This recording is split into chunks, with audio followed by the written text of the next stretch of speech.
نحمدہ و نصلی علی رسولہ الکریم بسم اللہ الرحمن الرحیم۔ حضرات گرامی قدر، آج 7ویں پارے کے بعد اہم مضامین اور درس کے آخر میں فرانس کے ساتھ ہمارے تعلقات کے حوالے سے جو وزیر اعظم پاکستان خان صاحب نے کچھ باتیں کہی ہیں، ان کے حوالے سے کتاب و سنت کی روشنی میں اپنی چند گزارشات کو آپ حضرات کے گوش گزار کرنے کی کوشش کروں گا۔ حضرات گرامی قدر، 7ویں پارے کا آغاز بھی سورہ مائدہ سے ہوتا ہے۔ 7ویں پارے کے شروع میں اللہ تبارک و تعالیٰ نے اس بات کا ذکر کیا، اسی بات کو کنٹینیو کیا جس کا ذکر اللہ تبارک و تعالیٰ نے 6 پارے کے آخر میں کیا تھا۔ 6 پارے کے آخر میں اللہ تعالیٰ نے اس بات کو بیان کیا تھا کہ مسلمانوں کے بدترین دشمن یا یہودی ہوتے ہیں یا مشرک ہوتے ہیں۔ چنانچہ ہم دیکھ سکتے ہیں ارض فلسطین کے اندر یہود مسلمانوں کے اوپر بہت زیادہ ظلم کر رہے ہیں۔ اسی طرح کشمیر کے اندر مشرک ہندو اور برما کے اندر بدھ مت کے مذہب کے پیروکار مشرک لوگ جو ہیں وہ اہل اسلام کے اوپر ظلم کے پہاڑ توڑ رہے ہیں۔ لیکن ہر عہد کے اندر عیسائیوں کی ایک جماعت ایسی ضرور رہی ہے جن کے اندر رہبانیت کو اختیار کرنے والے، زہد کو اختیار کرنے والے اور تکبر سے دور رہنے والے لوگ ہمیشہ شامل رہے ہیں، اور ایسے لوگوں کے دلوں کے اندر مسلمانوں کے بارے میں ہمدردی کا جذبہ پایا جانے کے بھی امکانات موجود ہوتے ہیں۔ اللہ تبارک و تعالیٰ نے انہی لوگوں سے ایسے لوگوں کا بھی ذکر کیا کہ جب ان کے سامنے کلام اللہ کی تلاوت کی جاتی ہے وَإِذَا سَمِعُوا مَا أُنزِلَ إِلَى الرَّسُولِ أَعْيُنُهُمْ تَفِيضُ مِنَ الدَّمِ مِمَّا عَرَفُوا مِنَ الْحَقِّ، کہ جس وقت ان کے سامنے کلام اللہ کی آیات کو پڑھا جاتا ہے تو کلام اللہ کی اثر انگیزی کی وجہ سے ان کی آنکھوں سے آنسو جاری ہو جاتے ہیں، وہ حق کو پہچان جاتے ہیں اور اس کے بعد وہ ایمان کے راستے کو اختیار کر لیتے ہیں۔ حضرات گرامی قدر، اس ضمن میں میں نے آپ کے سامنے اس بات کا ذکر کیا تھا کہ ہر عہد کے اندر یہودیوں کے مقابلے میں مسیحی لوگوں کی ایک بہت بڑی تعداد حلقہ بگوش اسلام ہوتی رہی۔ 9/11 کے بعد بھی ہم نے اس بات کو دیکھا کہ اگرچہ پراپوگنڈا تو اسلام کے خلاف بہت زیادہ کیا گیا، لیکن اس کے باوجود آئے دن کوئی نہ کوئی مسلمان ہوتا رہا۔ ایون ریڈلی کا نام ہمارے سامنے ہے، جو افغانستان کے اندر قید رہ کے گئیں اور اس کے بعد حلقہ بگوش اسلام ہو گئی۔ ٹونی بلیئر کی سالی وہ بھی مسلمان ہو گئی، اور یورپ کے ایک دورے کے دوران، برطانیہ کے ایک دورے کے دوران میرے سے بھی انہوں نے ملاقات کی اور اسلام کے بارے میں اپنے جذبات کا اظہار کیا۔ اس سے پہلے ہم نے اس بات کو دیکھا کہ بہت سے لوگ اسلام کا مطالعہ کرنے کے بعد، پڑھنے کے بعد حلقہ بگوش اسلام ہو گئے، اور انہوں نے اس بات کا ذکر کیا کہ جو بات ہمارے ذہن میں اسلام کے حوالے سے موجود تھی کہ مسلمان سیدہ مریم کے بارے میں اہانت والے جذبات رکھتے ہیں، توہین والے جذبات رکھتے ہیں، حضرت عیسیٰ علیہ السلام کے بارے میں ان کے معتقدات توہین پر مبنی ہیں۔ جب ہم نے کلام اللہ کو سنا اور پڑھا تو یہ بات سمجھ میں آئی، یہ سب جھوٹا پراپوگنڈا ہے۔ اسلام انہی مذاہب کا تسلسل ہے جن مذاہب کو اللہ تبارک و تعالیٰ نے آج سے قبل انسانیت کی فلاح و بہبود کے لیے اپنے انبیاء علیہم السلام کے سینوں کے اوپر اتارا تھا۔ حضرات گرامی قدر، اس آیت میں اشارہ ہے اس واقعے کی طرف کہ نجاشی شاہ حبشہ کے پاس کافروں کا ایک وفد پہنچا۔ مسلمان ہجرت کر کے حبشہ کے اندر جا کے مقیم ہوئے تھے، ان کو بدگمان کرنے کے لیے کافروں کا وفد وہاں پہ پہنچا اور یہ بات کہی، جن مسلمانوں کو آپ نے پناہ دے رکھی ہے یہ تو سیدنا عیسیٰ علیہ السلام کی گستاخیاں کرنے والے ہیں، ان کی توہین کرنے والے ہیں۔ حضرت جعفر طیار رضی اللہ تعالیٰ عنہ، جو سیدنا علی ابن ابی طالب رضی اللہ تعالیٰ عنہ کے بڑے بھائی ہیں، وہ بھی اس وفد کے اندر موجود تھے جو مسلمانوں کا اس وقت حبشہ کے اندر مقیم تھا۔ حضرت جعفر طیار جب جناب نجاشی کے پاس پہنچتے ہیں، نجاشی ان کے سامنے اس ریزرویشن کا یا اس تحفظ کا اظہار کرتے ہیں جو کافروں نے ان تک کنوے کیا تھا، تو ایسے عالم میں جعفر طیار کے ذہن میں یہ خیال آتا ہے، اگر میں نے اس موقع کے اوپر یہ بات کہی کہ عیسیٰ علیہ السلام اللہ کے بیٹے نہیں ہیں تو نجاشی ہمارے سے بدگمان ہو سکتا ہے، اور اگر یہ بات کہی کہ وہ اللہ تعالیٰ کے بیٹے ہیں تو معاذ اللہ ثم معاذ اللہ، اس سے ہمارے عقیدے کے اندر بہت بڑا خلل واقع ہو سکتا ہے۔ انہوں نے اس بات کا فیصلہ کیا کیوں نہ نجاشی کے سامنے کلام اللہ کی ان آیات کو پڑھا جائے جن میں اللہ تبارک و تعالیٰ نے ولادت عیسیٰ کا ذکر کیا ہے۔ چنانچہ آپ نے سورہ مریم کی ان آیات کی تلاوت کی، یا اخت ہارون ما کان ابوکی امرأ سوء وما کانت امکی بغیہ، جب سیدہ مریم اپنی جھولی مبارک کے اندر سیدنا عیسیٰ کو اٹھائے ہوئے بستی والوں کے پاس آئیں تو بستی کے لوگوں نے کہا یا اخت ہارون ما کان ابوک امرأ سوء وما کانت امک بغیہ، اے ہارون کی بہن نہ عمران کی بیٹی، نہ تیرا باپ برا آدمی تھا نہ تیری ماں نے خیانت کی تھی۔ سیدہ مریم نے کیا کیا؟ فاشارت الی، اپنی انگلی کا اشارہ سیدنا عیسیٰ کی طرف فرما دیا۔ بستی کے لوگ کہنے لگے کیف نکلم من کان فی المہد صبیا، ہم اس سے کیسے کلام کریں جو بھی گود کے اندر موجود بچہ ہے۔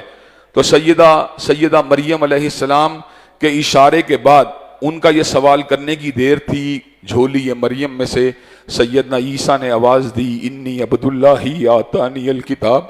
وجعلنی نبیا، میں اللہ کا بندہ ہوں، اللہ نے مجھے کتاب بھی دی ہے نبوت بھی دی ہے۔ حضرات گرامی قدر اس واقعے کو سننے کی دیر تھی کہ نجاشی شاہ حبشہ کی آنکھوں سے آنسو رواں ہو گئے۔ وہ اس بات کو پہچان گئے، بھانپ گئے کہ یہ کلام کوئی عام کلام نہیں بلکہ یہ عرش والے کا کلام ہے۔ فوراً سے پہلے آپ نے اسلام کو قبول کر لیا، ایمان کو قبول کر لیا اور اس امر کا اعلان فرما دیا کہ جن آیات کے اندر سیدنا عیسیٰ علیہ السلام کا ذکر کیا گیا ہے، نہ سیدنا عیسیٰ علیہ السلام کی ذات ایک تنکے کا برابر اس سے کم ہے، نہ ایک تنکے کا برابر اس سے زیادہ ہے۔ حضرات گرامی قدر آج بھی اگر آپ نے عیسائیوں کے ساتھ مجادلہ کرنا ہو، مناظرہ کرنا ہو، ان کو دعوت دینی ہو تو احسن اسلوب کے ساتھ ان کو یہ بات باور کروانی چاہیے کہ ہم حضرت عیسیٰ علیہ السلام کی گستاخی نہیں کرتے، ان کو اللہ کا بندہ بھی مانتے ہیں، رسول بھی مانتے ہیں، آیت من آیت اللہ بھی مانتے ہیں، کلمت اللہ بھی مانتے ہیں، لیکن ہم اللہ تبارک و تعالیٰ کی ذات کا حصہ نہیں مانتے، اللہ تبارک و تعالیٰ کا بیٹا نہیں مانتے۔ حضرات گرامی قدر اس صورت میں اللہ نے اس بات کا بھی ذکر کیا کہ اہل ایمان کو طیب چیزوں کو اپنے پر حرام نہیں کرنا چاہیے۔ لا تحرموا طیبات، اللہ تبارک و تعالیٰ ارشاد فرماتے ہیں طیب چیزوں کو اپنے پر حرام نہ کیا کرو جن کو اللہ تبارک و تعالیٰ نے تمہارے پر حلال کیا ہے۔ کئی لوگ اس طرح کی نظر مان لیتے ہیں کہ میں فلاں کپڑے نہیں پہنوں گا، میں فلاں جوتا نہیں پہنوں گا، میں فلاں کام نہیں کروں گا، میں فلاں کام نہیں کروں گا۔ اللہ تبارک و تعالیٰ اعلان فرماتے ہیں من حرم زینت اللہ التی اخرج لعبادہ والطیبات من الرزق، کون ہے جس نے اللہ تبارک و تعالیٰ کی حلال کردہ چیزوں کو حرام کیا ہو اور رزق کے اندر سے اور اسی طرح زینت کی چیزوں میں سے جو چیزیں حلال ہیں ان کو کس نے حرام کیا ہے؟ قل ہی للذین آمنوا فی الحیات الدنیا خالصۃ یوم القیامہ، کہ دنیا کے اندر بھی ان کا ایک حصہ اہل ایمان کے لیے ہے اور جب قیامت آ جائے گی تو خالصتاً اللہ تعالیٰ اس کو اہل ایمان ہی کو دے گا، کافروں کا ان زینت والی چیزوں میں سے کوئی بھی حصہ نہیں ہوگا۔ حضرات گرامی قدر اس صورت میں اللہ تبارک و تعالیٰ نے قسم کے کفارے کو بھی بیان کیا ہے۔ اگر کوئی بندہ قسم کھا لیتا ہے پختگی کے ساتھ، عزم کے ساتھ، ارادے کے ساتھ، پھر وہ سمجھتا ہے احوال و ظروف کے حالات کے مطابقت سے یا حالات کے لحاظ سے یا سرکمسٹانسز کے لحاظ سے یا ضرورت کے لحاظ سے کہ قسم کو توڑنا ضروری ہے، اگر وہ 3 روزے رکھ لے یا 10 مسکینوں کو کھانا کھلا دے یا ان کے کپڑوں کا انتظام کر دے تو اللہ تبارک و تعالیٰ اس کی قسم کو معاف فرما دیتے ہیں۔ ہاں لغو انداز کے اندر محاورتاً قسم کھانا تو اللہ تبارک و تعالیٰ نے سورہ بقرہ میں اعلان فرما دیا لا یؤاخذکم اللہ باللغو فی ایمانکم، کہ بعد کے اندر محاورتاً اٹھائی گئی قسم کے اوپر اللہ تبارک و تعالیٰ مواخذہ نہیں فرماتے۔ یہ اللہ تعالیٰ کتنے رحیم ہیں، کتنے کریم ہیں، انہوں نے اپنے بندوں کے لیے بخشش کے کیسے کیسے سامان مقرر کر رکھے ہیں۔ اس صورت میں اللہ تبارک و تعالیٰ نے 4 ایسی چیزوں کا ذکر کیا جو انتہائی انسان کے لیے نقصان دہ ہیں اور اس کو ذکر الہی سے دور کرتی ہیں، اس کے عقیدے اور اس کے عمل کے لیے انتہائی نقصان دہ ہیں۔ اللہ تبارک و تعالیٰ فرماتے ہیں یا ایھا الذین آمنوا انما الخمر والمیسر والانصاب والازلام رجس من عمل الشیطان، کہ بے شک جوا، بے شک شراب، بے شک بت کری اور پانسا بدترین شیطانی کام ہے، ان سے بچ جاؤ۔ شراب اور جوئے کے علیحدہ نقصانات اللہ نے یوں بیان فرما دیے انما یرید الشیطان ان یوقع بینکم العداوۃ والبغضاء فی الخمر والمیسر ویصدکم عن ذکر اللہ وعن الصلاۃ۔ اللہ تبارک و تعالیٰ فرماتے ہیں بے شک شیطان جوئے اور شراب کے ذریعے انسانوں کو، مسلمانوں کو آپس میں لڑاتا ہے اور انسانوں کو ذکر الہی سے دور کرتا ہے۔ حالت نشہ کے اندر اگر کوئی آپ کو گالی دے، کوئی آپ کی چیز کو توڑ دے، لازماً آپ کے دل میں اس کے بارے میں عداوت پیدا ہو جائے گی۔ اسی طرح جوئے کے اندر جوا جیتنے والا، اس کے دل کے اندر ایک غرور کی کیفیت، فخر کی کیفیت پیدا ہوتی ہے، اور جوا ہارنے والا اس کے دل میں جوا جیتنے والے کے بارے میں انقباض ہوتا ہے، بغض ہوتا ہے۔ معاذ اللہ ثم معاذ اللہ، جوا اتنی بری لت کا نام ہے کہ جوئے کے اندر کئی لوگوں نے اپنے بینک بیلنس کو اڑا دیا، اپنے گھروں کو اڑا دیا، اپنی جائیدادوں کو اڑا دیا، حتیٰ کہ کئی لوگوں نے اپنی بیویوں تک کو جوئے کے اندر گنوا دیا۔ حضرات گرامی کا جوا انسان کی غیرت کے لیے، اس کی روحانیت کے لیے، اس کے اللہ تعالیٰ کے ساتھ تعلق کے لیے ایک انتہائی بڑا زہر قاتل ہے۔ جوئے کے ذریعے کمانے کی بجائے انسان کو محنت کے ذریعے کمانے کے اوپر توجہ دینی چاہیے۔ اللہ تبارک و تعالیٰ رزاق ہیں، اللہ تبارک و تعالیٰ پروردگار ہیں، فتاح ہیں۔ رزق کی تمام چابیاں اور کنجیاں میرے پروردگار کے پاس ہیں۔ اللہ تبارک و تعالیٰ کسی محنت کرنے والے کی محنت کو ضائع نہیں کرتا۔ جو حلال کا طلبگار ہوتا ہے اللہ تبارک و تعالیٰ اس کو حلال ضرور عطا فرما دیتے ہیں۔ جوئے کا اینڈ لاس ہی لاس ہے، شرمندگی ہی شرمندگی ہے، روحانیت سے دوری ہے، لڑائی جھگڑا ہے، اللہ تعالیٰ کے ذکر سے دوری ہے، نماز سے دوری ہے۔ اللہ تبارک و تعالیٰ ان افعال شنیع ہم سب کو محفوظ و مامون فرمائے۔ حضرات گرامی قدر اس صورت میں اللہ تعالیٰ نے اس بات کا بھی ذکر کیا کہ اللہ تعالیٰ نے سمندری شکار کو اہل ایمان اور اہل اسلام کے لیے حلال قرار دے دیا ہے۔ سمندر کے اندر جو بھی جانور باہر نکل کے مر جاتا ہے اور سمندر میں زندہ رہتا ہے اس کا کھانا آپ کے لیے حلال ہے، اور اس کے اندر کسی قسم کا کوئی ابہام اور کسی قسم کے تردد کی یا شک و شبے کی کوئی گنجائش آپ کے لیے ضروری نہیں یا موجود ہے۔ حضرات گرامی قدر اس صورت میں اللہ تعالیٰ نے اس بات کا بھی ذکر کیا کہ حواریوں نے حضرت عیسیٰ علیہ السلام کو یہ بات کہی تھی کہ ہم یہ بات چاہتے ہیں کہ ہمارے لیے اللہ تعالیٰ آسمان سے ایک دسترخوان کو اتار دے۔ تو حضرت عیسیٰ علیہ السلام نے ان کو اس بات کی نصیحت کی کہ اللہ سے ڈر جاؤ، ان کنتم مومنین، اگر تم مومن ہو۔ تو انہوں نے جواب میں یہ بات کہی کہ ہم چاہتے ہیں کہ اللہ تبارک و تعالیٰ کے دیے ہوئے دسترخوان میں سے ہم کھائیں، ہم پئیں، ہمارے لیے اس میں اللہ تعالیٰ کی ایک نشانی ہو، اور اس کے اندر ہمارے لیے جو ہے کھانے پینے کا سامان ہو، اور ہمارا دل جو ہے اس سے مطمئن ہو۔ اور اللہ تبارک و تعالیٰ کے سامنے حضرت عیسیٰ علیہ السلام نے حواریوں کے کہنے کے اوپر یہ دعا کی کہ اللہ تبارک و تعالیٰ ہمارے اوپر ایک مائدہ کا دسترخوان کا نزول فرما، جس کے اندر ہمارے اگلے پچھلوں کے لیے کھانے کا انتظام موجود ہو، اور تو بہترین رزق دینے والا ہے۔ اللہ تبارک و تعالیٰ نے فرمایا میں اس دسترخوان کو نازل کر دوں گا، لیکن اس کے بعد جس نے انکار کیا میں اس کو ایسا عذاب دوں گا، ایسا عذاب دوں گا جس کو میں نے کائنات میں اس سے پہلے کسی کو نہیں دیا ہوگا۔ حضرات گرامی قدر اس صورت میں اللہ تعالیٰ نے قیامت کی گھڑیوں کے دوران اس بات کا بھی ذکر کیا کہ قیامت کی جب گھڑیاں آئیں گی تو اللہ تبارک و تعالیٰ حجت کو قائم کرنے کے لیے اور حقیقت حال کو واضح کرنے کے لیے سیدنا عیسیٰ علیہ السلام کو یہ بات کہیں گے انت قلت للناس اتخذونی و امی الہین من دون اللہ، کہ آپ نے لوگوں کو یہ بات کہی تھی کہ آپ لوگوں کے سامنے کیا آپ اس بات کا پرچار کرتے رہے کہ مجھے اور میری ماں کو اللہ کو چھوڑ کے پروردگار بنا لیا جائے۔ حضرت عیسیٰ علیہ السلام کا جواب جو سنہری حروف سے لکھنے کے قابل ہے، سیدنا عیسیٰ بارگاہ رب العالمین میں آ کے کہیں گے سبحانک ما یکون لی ان اقول ما لیس لی بحق، اللہ تعالیٰ آپ کی ذات پاک ہے، مجھے اس بات کو کہنے کی کیا ضرورت ہے جس بات کو کہنے کا مجھے کوئی بھی حق حاصل نہیں۔ اللہ تبارک و تعالیٰ اگر میں نے ایسی بات کہی ہو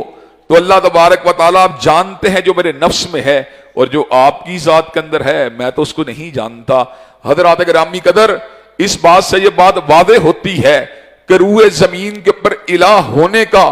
حق اگر کسی کو حاصل ہے تو واحد پروردگار عالم کو حاصل ہے۔ اللہ تبارک و تعالیٰ نے حضرت رسول اللہ کے قلب اطہر پہ اس وحی کا نزول فرما دیا وَمَا أَرْسَلْنَا مِن قَبْلِكَ مِن رَسُولٍ إِلَّا نُوحِي إِلَيْهِ انہو لا الہ الا انا فاعبدون، ہم نے جتنے بھی انبیاء بھیجے ان کے اوپر اسی وحی کا نزول فرما دیا کہ میرے سوا کوئی پروردگار نہیں ہے، فاعبدون چنانچہ میری ہی پوجا ہونی چاہیے۔ حضرات گرامی قدر اس کے بعد سورہ انعام ہے، اور سورہ انعام کے اندر اللہ تبارک و تعالیٰ نے توحید کے حوالے سے بڑی ہی زبردست باتیں ارشاد فرمائی ہیں۔ ان باتوں میں سے ایک بات یہ ہے یمسسک اللہ بضر فلا کاشف لہ الا ہو، اگر تم کسی تکلیف کے اندر اللہ تمہیں کوئی تکلیف پہنچا دے فلا کاشف لہ الا ہو، تو اس تکلیف کو دور کرنے والا اللہ کے سوا کوئی نہیں ہے۔ وَإِن يَمْسَسْكَ بِخَيْرٍ فَهُوَ عَلَى كُلِّ شَيْءٍ قَدِيرٌ، اور اگر تمہیں وہ خیریت سے رکھے تو وہ تمہاری خیریت کو کسی اور چیز کے اوپر بدلنے کے اوپر قادر ہے۔ حضرات گرامی قدر یہ بیماریاں، یہ پریشانیاں، یہ مالی نقصانات، یہ زندگی کا اتار اور چڑھاؤ، اس کو تبدیل کرنے والی ذات فقط پروردگار عالم کی ذات ہے۔ اللہم لا مانع لما آتیت ولا معطی لما منعت ولا ینفع ذا الجد منک الجد۔ حضرات گرامی قدر سیدنا حسن کو حضرت رسول اللہ صلی اللہ علیہ وسلم نے دعائے قنوت کو سکھلا دیا، جس کے عظیم الشان الفاظ، ہر لفظ توحید کی اہمیت کو اجاگر کرنے والا، انہو لا یذل من والیت، اللہ تعالیٰ جس کا تو ساتھی ہو جائے، جس کا تو دوست ہو جائے، اسے کوئی ذلیل نہیں کر سکتا، ولا یعز من عادیت، اور اللہ تبارک و تعالیٰ جس سے تیری دشمنی ہو جائے اسے کوئی عزت نہیں دے سکتا۔ حضرات گرامی قدر اللہ تبارک و تعالیٰ ہر چیز پہ قادر ہیں۔ ایاک نعبد و ایاک نستعین سے شروع ہونے والی بات اللہ تبارک و تعالیٰ کے استعاذے کے اوپر ختم ہوتی ہے۔ سورہ فلق و سورہ ناس میں اللہ سے پناہ کو طلب کر کے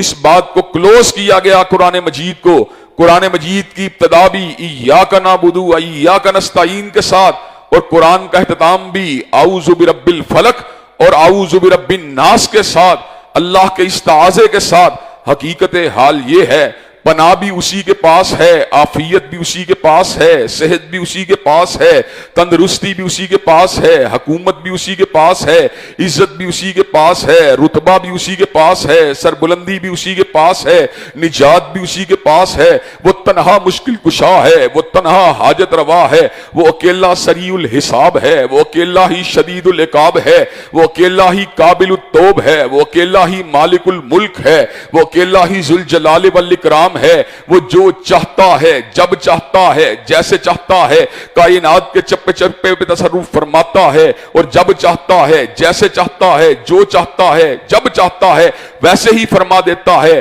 حضرات گرامی قدر اللہ تعالیٰ کی دو صفات یقین کیجئے میں جب بھی ان پہ غور کرتا ہوں میری عقل حیران رہ جاتی ہے۔ ایک اللہ کی صفت تخلیق پہ جب میں غور کرتا ہوں اور ایک صفت علم پہ جب غور کرتا ہوں میں حیران رہ جاتا ہوں۔ کیسی کیسی خلقت کو پیدا کیا، جنات کو پیدا کیا، فرشتوں کو پیدا کیا، حیوانات کو پیدا کیا، انسانوں کو پیدا کیا۔ حضرات گرامی قدر دعا کیجئے کہ اللہ تبارک و تعالیٰ بیت اللہ کی رونق کو پھر آباد کر دے۔ ایک انسانوں کا کعبہ ہے جس کے اندر انسان طواف کرنے کے لیے جاتے ہیں، ایک اللہ تبارک و تعالیٰ نے فرشتوں کا کعبہ بنا دیا جس کو بیت المعمور کہتے ہیں۔ اس بیت المعمور میں 70,000 فرشتے داخل ہوتے ہیں طواف کرنے کے لیے۔ طواف کرنے کے بعد 70,000 فرشتے وہاں سے نکل جاتے ہیں۔ جو ایک مرتبہ بیت المعمور میں جتھا داخل ہوا قیامت کی دیواروں تک اس کی دوبارہ کبھی باری نہیں آتی۔ وما یعلم جنود ربک الا ہو، اللہ کی لشکروں کی تعداد کو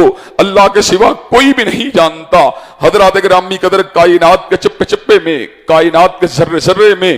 ان گنت قسم کی مخلوقات کو پیدا فرمانے والا، اور خوبصورت رنگت کے پرندوں کو پیدا فرمانے والا، اور متنوع اور انواع اقسام قسم کی مچھلیوں کو پیدا فرمانے والا، دودھ دینے والی گائے کو پیدا فرمانے والا، نباتات کو پیدا فرمانے والا، حیوانات کو پیدا فرمانے والا، چرند پرند کو پیدا فرمانے والا، اور جہاں تک اس کے علم کی بات ہے وَإِنَّهُ، اسی صورت میں اللہ نے اعلان فرما دیا وَإِنَّهُ مَفَاتِحُ الْغَيْبِ لَا يَعْلَمُهَا إِلَّا هُوَ، جتنی بھی غیب کے خزانوں کی چابیاں ہیں فقط پروردگار عالم کے پاس ہیں۔ اتنا علم میرے پروردگار عالم کے پاس ہے کہ اللہ نے سینکڑوں جنگلات کو پیدا کیا، سینکڑوں جنگلات میں کروڑوں درختوں کو پیدا کیا، اور کروڑوں درختوں کے پر اربوں پتوں کو پیدا کیا۔ وما تسقط من ورقۃ الا یعلمها، جب بھی ایک پتا زمین کے اوپر گرتا ہے مالک کائنات کی اجازت اور اس کے علم کے ساتھ گرتا ہے۔ حضرات گرامی قدر خلقت کی تخلیق کے اعتبار سے بھی میرا پروردگار بے مثال ہے، اور اللہ تبارک و تعالیٰ علم کے اعتبار سے بھی بے مثال ہے۔ حضرات گرامی قدر اس صورت میں اللہ تعالیٰ توحید ہی کو اجاگر کرتے ہوئے دعوت توحید کو یہ بات بھی ارشاد فرماتے ہیں، اپنے نبی کو مخاطب ہو کے کہہ دیا قل لا اقول لکم عندی خزائن اللہ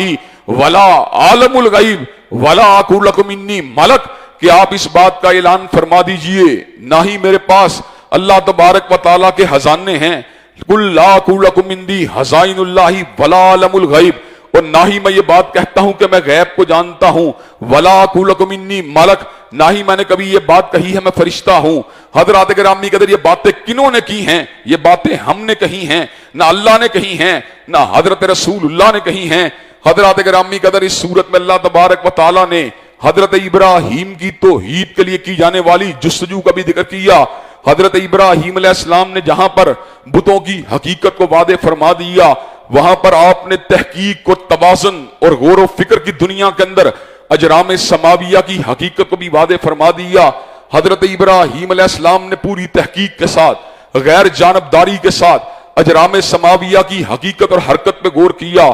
آپ نے ستارے کو چڑھتے ہوئے دیکھا، اپنی نظر کو اس کے اوپر جما لیا، پھر جب اس کو ڈوبتے ہوئے دیکھا، اس امر کا اعلان فرما دیا، لا احب الآفلین، جو ڈوب جائے اس سے ابراہیم کو محبت نہیں ہو سکتی۔ پھر چاند کو چمکتے ہوئے دیکھا، دمکتے ہوئے دیکھا، مسکراتے ہوئے دیکھا، اس کی روشنی کو پھیلتے ہوئے دیکھا، پھر اس امر کا اعلان فرما دیا، جب اس کو بھی ڈوبتے ہوئے دیکھا، اس امر کا اعلان فرما دیا، لَئِن لَّمْ يَهْدِنِي رَبِّي لَأَكُونَنَّ مِنَ الْقَوْمِ الضَّالِّينَ، اے میرے پروردگار گمراہی سے تو ہی بچائے گا، اللہ تبارک و تعالی ہدایت تو ہی عطا فرمائے گا، میرے پروردگار تو جو بھی ہے جہاں بھی ہے مجھے ہدایت اور میرا راستے کو واضح فرما دے۔ حضرات گرامی قدر، ابراہیم علیہ السلام اب بہت زیادہ چوکنے ہیں، بہت زیادہ مرتکز ہیں، ہر چیز کا جائزہ لے رہے ہیں۔ سورج کو چڑھتے دیکھا، ابھرتے دیکھا، نصف النہار پہ پہنچتے دیکھا، اس کی روشنی کو کائنات میں پھیلتے دیکھا، پھر اس کو گرتے دیکھا، سکڑتے دیکھا، اور پھر اس کو افلاک کی آغوش میں اترتے دیکھا۔ حضرت ابراہیم پہچان گئے میرا پروردگار کون ہے اور کہاں پہ ہے۔ اس امر کا اعلان فرما دیا، انی وجہت وجہی للذی فطر السماوات والارض حنیفا وما انا من المشرکین، میں نے اپنے چہرے کا رخ اس پروردگار کی طرف کیا جس نے زمین و آسمان کو بنا دیا، اور میں اسی کی طرف یک طرفہ ہوں، اور میں شرک کا ارتکاب کبھی بھی نہیں کر سکتا۔ حضرات گرامی قدر، حضرت ابراہیم اس بات کو بھانپ گئے تھے، جس چیز میں زوال ہے وہ پروردگار نہیں، اور جو پروردگار ہے وہ زوال سے پاک ہے۔ حضرات گرامی قدر، اس صورت میں اللہ نے دعوت توحید کی عظمت کو اجاگر کرنے کے لیے ایک بہت ہی عجیب مثال دی۔ 17 نبیوں کا ذکر کیا۔ اللہ تبارک و تعالیٰ نے جناب زکریا کا ذکر کیا، جناب یحییٰ کا ذکر کیا، جناب عیسیٰ کا ذکر کیا، جناب الیاس کا ذکر کیا، جناب اسماعیل کا ذکر کیا، جناب الیسع کا ذکر کیا، جناب یونس کا ذکر کیا، جناب لوط کا ذکر کیا، جناب داؤد کا ذکر کیا، جناب سلیمان کا ذکر کیا، جناب یوسف کا ذکر کیا، جناب موسیٰ کا ذکر کیا، جناب ہارون کا ذکر کیا۔ 17 نبیوں کا ذکر کرنے کے بعد ایک عجیب بات کہی، حجت قطعی کو واضح فرما دیا، اس امر کا اعلان فرما دیا، وَلَوْ أَشْرَكُوا، اگر یہ بھی شرک کرتے، لَحَبِطَ عَنْهُمْ مَا كَانُوا يَعْمَلُونَ، تو یہ بھی کامیابی سے ہمکنار نہ ہوتے۔ حضرات گرامی قدر، آپ غور کیجئے، شرک کی انسانی زندگی میں اجتناب کی کس قدر اہمیت ہے، اور توحید انسانی زندگی کے اندر کتنی گریوٹی والی چیز ہے۔ حدیث بطاقہ نے توحید کی اہمیت کو بہت ہی عجیب انداز میں واضح فرما دیا۔ قیامت کا دن آئے گا، ایک انسان کے نامہ اعمال میں کچھ بھی خیر برآمد نہیں ہوگی، جو بھی چیز ہے وہ بائیں پلڑے کا مال ہے۔ انسان سمجھے گا اب تو میرا کام جو ہے تمام ہو چکا ہے، میرا تو بیڑا غرق ہو چکا ہے۔ حضرات گرامی کا اس کے نامہ اعمال میں سے پرچی برآمد ہوگی، اس پرچی کو اس کے دائیں پلڑے میں ڈالا جائے گا، بایاں پلڑا یک لخت ہلکا ہو جائے گا، تلہا پرچی کی وجہ سے دایاں پلڑا بھاری ہو جائے گا، پرچی پہ دیکھا جائے گا لا الہ الا اللہ تحریر ہوگا۔ حضرات گرامی قدر، زندگی کے نشیب و فراز کے دوران، زندگی کے اتار و چڑھاؤ کے دوران توحید قادر مطلق کے ساتھ تمسک کو اختیار کرنے والے لوگ ضرور کامیاب اور کامران ہوں گے۔ حضرات گرامی قدر، اس صورت میں اللہ نے اس بات کا بھی ذکر کیا کہ مشرک، معاند، کافر حضرت رسول اللہ صلی اللہ علیہ وسلم کو جس وقت آپ کی ذات اقدس کے اوپر اعتراض کرتے تو آپ اس بات کے اوپر دکھ محسوس کرتے، میں ان کی خیرخواہی والی بات کرتا ہوں، میں ان کو اللہ کی سمت بلاتا ہوں، لیکن یہ لوگ جو ہیں میری دعوت کو قبول کرنے کے پر آمادہ و تیار کیوں نہیں ہیں؟ اللہ تبارک و تعالیٰ فرماتے ہیں قد نعلم انہ لیحزنک الذی یقولون فانہم لا یکذبونک ولکن الظالمین بآیات اللہ یجحدون، ہمیں پتا ہے کہ ان کی باتیں آپ کو دکھ دیتی ہیں، فانہم لا یکذبونک ولکن الظالمین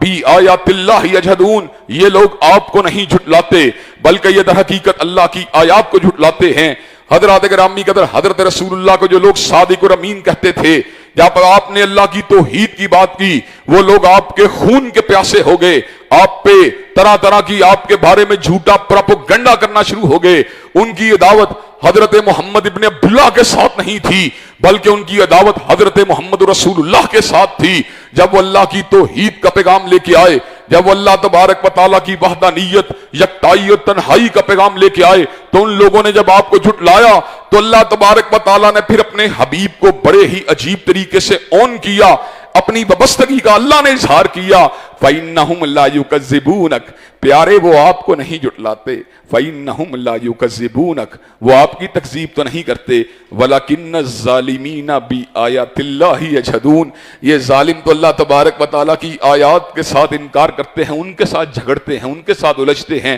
حضرات گرامی قدر سورت میں اللہ تبارک و تعالیٰ نے ستاروں کی تحلیق کے ایک مقصد کو واضح فرما دیا۔ جب ہم قرآن مجید کا مطالعہ کرتے ہیں تو تحلیق، ستاروں کی تحلیق کے 3 مقصد معلوم ہوتے ہیں، چوتھا کوئی مقصد ستاروں کی تحلیق کا نہیں ہے۔ ایک مقصد اللہ تعالیٰ نے قرآن میں یہ بیان کیا، وَلَقَدْ جَعَلْنَا فِي السَّمَاءِ بُرُوجًا وَزَيَّنَّاهَا لِلنَّاظِرِينَ، ہم نے آسمان کی چھت کو خوبصورت کمکموں کے ساتھ مزین فرما دیا جو دیکھنے والی آنکھوں کو بھلے معلوم ہوتے ہیں۔ آسمان کی کالی چھت اگر کن کمکموں کے بغیر ہوتی تو اتنی خوبصورت نظر نہ آتی۔ اللہ نے اتنے خوبصورت ستاروں کو جڑ دیا کہ دیکھنے والی آنکھوں کو ان کے ساتھ ایک کشش محسوس ہوتی ہے۔ وَحَفِظْنَاهَا مِن كُلِّ شَيْطَانٍ رَجِيمٍ إِلَّا مَنِ اسْتَرَكَ السَّمْعَ فَأَتْبَعَهُ شِهَابٌ مُبِينٌ، ہاں بعض شیطان، کوئی پرواز کرنے والا شیطان اور کوئی ایک دوسرے کے اوپر کھڑے ہونے والا شیطان، کئی مرتبہ آسمان کے شگافوں سے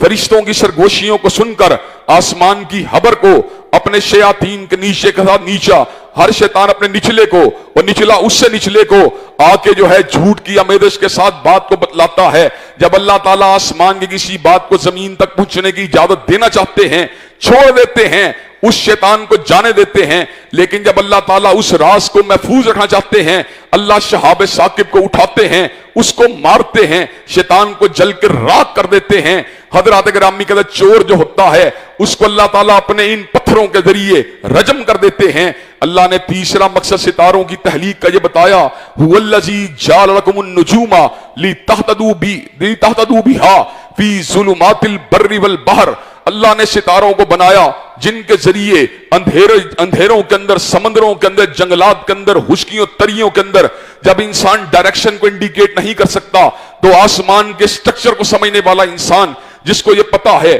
شمالی ستارہ کون سا ہے، جنوبی ستارہ کون سا ہے، مشرقی ستارہ اور مغربی ستارہ کون سا ہے، وہ ان ستاروں کی روشنی کے اندر اپنی جہت کا تعین کر کے اپنی منزل کے اوپر پہنچ جاتا ہے۔ حضرات گرامی قدر اس کے علاوہ ستاروں کی تحلیق کا کوئی چوتھا مقصد نہیں۔ یہ سیجیٹیریس، یہ کیپریکارن، یہ کینسر، یہ اسکارپیو، حضرات گرامی قدر یہ سب جھوٹ ہے، یہ حفوات کا پلندہ ہے۔ حضرات گرامی قدر نہ سورج، نہ عطارد، نہ مریخ، نہ کوئی اور سیارہ ہماری زندگی کے اوپر کسی کا کوئی اثر نہیں ہے۔ جس کا یہ عقیدہ ہے ستارے ہماری زندگیوں پہ مؤثر ہیں اس کو اپنے عقیدے کا جائزہ لینا چاہیے۔ حدیبیہ کے مقام پہ بارش ہوئی، بعض لوگوں نے یہ بات کہی بارش ستارے کی حرکت کے ساتھ ہوئی ہے، اور بعض لوگوں نے یہ بات کہی کہ بارش ستارے کی حرکت کے ساتھ نہیں ہوئی بلکہ اللہ کے حکم سے ہوئی ہے۔ حضرت رسول اللہ نے اس امر کا اعلان فرما دیا، ایک تنہا بارش نے کئیوں کو کافر بنا دیا اور کئیوں کو مومن بنا دیا۔